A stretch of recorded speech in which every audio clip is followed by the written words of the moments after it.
अप्रैल 2022 को यूजीसी ने एक नोटिस जारी की है और उस नोटिस के द्वारा यूजीसी ने एक गाइडलाइन जारी की है जिसको लेके मैं आपके सामने उपस्थित हूँ। आप लोग देख पा रहे होंगे, उसका नाम है guideline for pursuing 2 academic programme simultaneously. 2 academic programme एक साथ करने के संदर्भ में यूजीसी ने गाइडलाइन जारी की है। और यह जो गाइडलाइन है, यह जो स्थिति है, यूजीसी ने स्पष्ट किया है कि नई शिक्षा नीति में छात्रों को पर्याप्त अवसर प्रदान करने और आर्ट और साइंस के, ह्यूमैनिटीज़ की डिग्रियों में एक दूसरे में बहुत ज़्यादा भेदभाव न रहे, इस संदर्भ में और ऑनलाइन शिक्षा को बढ़ावा देने के लिए इस तरीके के कदम यूजीसी के द्वारा उठाए जा रहे हैं। तो बहुत ही अच्छी न्यूज़ है ये उन छात्रों के लिए जो साइंस में कोई डिग्री करते रहते हैं और उन्हें मन करता है कि आर्ट की भी कोई डिग्री कर ली जाए। तो और आर्ट में कोई एक व्यक्ति में कोई डिग्री करता रहता है एक विषय में और उसे लगता है कि किसी दूसरे विषय में मैं डिग्री कर लूँ, तो इसमें अवसरों को बढ़ाने के लिए यूजीसी ने एक अच्छा कदम उठाया है। एक सब्जेक्ट में एमए करके नेट करने के साथ साथ दूसरे सब्जेक्ट में एमए करके नेट किया जा सकता है और उसमें भी अवसर आदमी को मिल जाते हैं कि वह उसमें भी वैकेंसी में फार्म भर सकता है, उसमें भी सिलेक्शन ले सकता है। इस संदर्भ में कोई भी गाइडलाइन नहीं थी। स्टार्ट में यूजीसी से आरटीआई के माध्यम से पूछा जाता था तो कि 2 एकेडमिक प्रोग्राम एक साथ किए जा सकते हैं कि नहीं, तो यूजीसी का जवाब यह होता था कि अभी इस संदर्भ में कोई पॉलिसी फ्रेम नहीं हुई है। और 2012 में यूजीसी ने इसके संदर्भ में सभी देश के विश्वविद्यालयों के कुलपतियों से लेटर लिख के 2 एकेडमिक प्रोग्राम को एक साथ करने के संदर्भ में सुझाव मांगा था और बात नहीं बनी थी। तो 2016 आते आते यूजीसी ने एक लेटर जारी किया था जो आज भी यूजीसी की वेबसाइट पे पड़ा हुआ है। उसमें यूजीसी ने बताया था कि 2 एकेडमिक प्रोग्राम एक साथ करने के स्थिति का देश भर के विश्वविद्यालय इस परिस्थिति का को एक्सेप्ट नहीं करते, स्वीकार नहीं करते। उसके बाद नई शिक्षा नीति के तहत आज 13 अप्रैल 2022 को यूजीसी ने नोटिस भी जारी किया है और प्रॉपर गाइडलाइन जारी कर दी है। आज से 2 एकेडमिक डिग्री करना सभी के लिए आसान हो गया है और इसमें बहुत आसानी से लोग 2 एकेडमिक डिग्री करके दोनों का लाभ ले सकते हैं।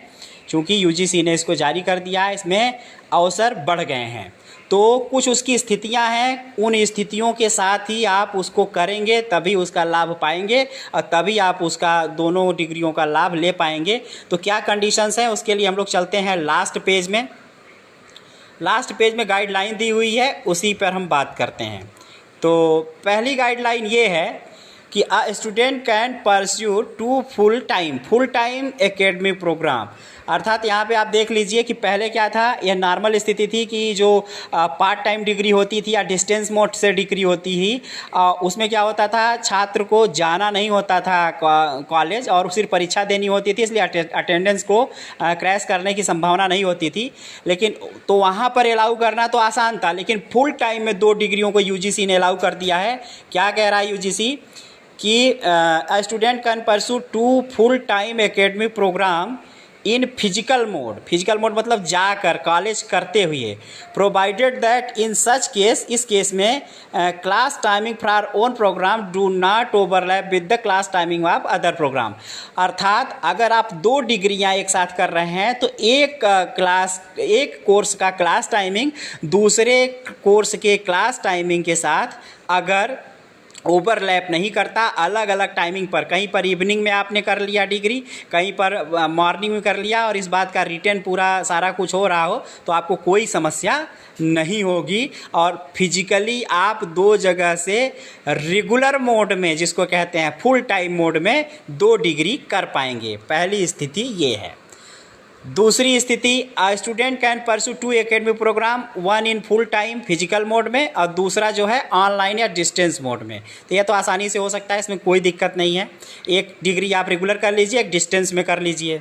तीसरी डिग्री क्या है, डिग्री या diploma programme under open and distance online mode shall be pursued with only such higher education institute which are recognized by UGC or statutory council government of India. अर्थात वो पूरी तरह से मान्यता प्राप्त है, वहीं से आप करेंगे तभी मान्य होगा।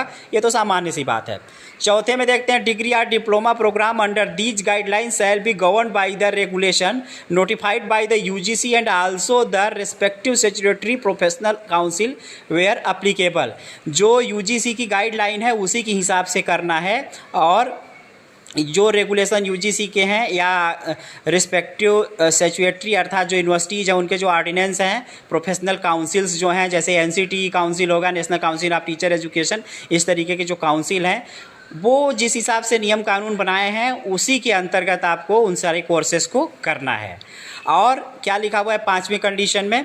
5वें कंडीशन में लिखा है this guidelines shall come into effect from the date of their notification by the UGC. तो आज 13 तारीख से यह लागू हुआ है। बाद कुछ चीज़ें और इम्पॉर्टेंट है जिसको देखिए, the above guideline shall be applicable only to the student pursuing academic program other than PhD program. यह स्थिति पीएचडी वालों के लिए लागू नहीं होगी, यह सिर्फ पीएचडी के पहले अदर दैन पीएचडी प्रोग्राम लागू होगी। यह सारी स्थितियां पीएचडी के लिए लागू नहीं होगी, पीएचडी के लिए अलग से चीज़ें हैं। तो इस तरीके से इतनी परिस्थितियां हैं जिसके तहत आप 2 डिग्री एक साथ कर सकते हैं। यूजीसी ने इस तरीके की गाइडलाइन जारी की है। इन्हीं शब्दों के साथ इस वीडियो में इतना ही। नेक्स्ट वीडियो में मिलते हैं, तब तक के लिए थैंक यू।